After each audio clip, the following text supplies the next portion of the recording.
nejsme dost dobří. Promiňte, jsme blázni. Jsme rodina. Zelenobílá rodina, která fanaticky žene svůj klub za slávu. A proto... Veľmi svižne do zápasu vstúpili domáci, keď sa Lukáš Hulka predral až do 16 a vystrelil po zemi k ľavej žrdi.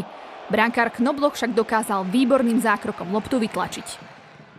Aktivita Klokanov sa vyplatila a v 20. minúte Lukáš Hulka pretečoval loptu na Dávida Lišku. Ten tak strelou do ľavého vinkla brány otvoril skóre. Dávid Machalík to vzal na seba a znútra 16 presným zakončením do pravého dolného rohu brány prekonal gólmana Frivalda. Bol to preňho prvý gól v ligovej kariére. Klokanom tak vydržalo vedenie v zápase len 10 minút a začínalo sa odznova. Krátko po polčasovej prestávke sa pokúsili presadiť hostia.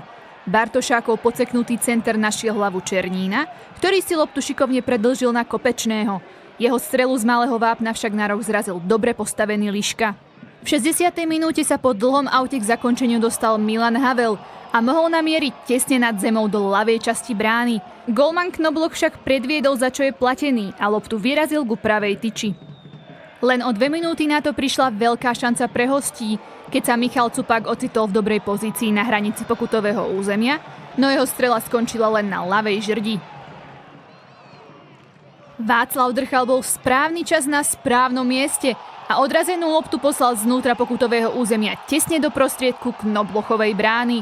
Pre Václava Drchala to tak bol druhý ligový gól v sezóne a presadil sa po 20 zápasoch. Klokani tak získali veľmi dôležité 3 body do tabuľky a po 4 zápasoch dokázali skórovať. Na domácom ihrisku tak zdolali Zlín 2-1.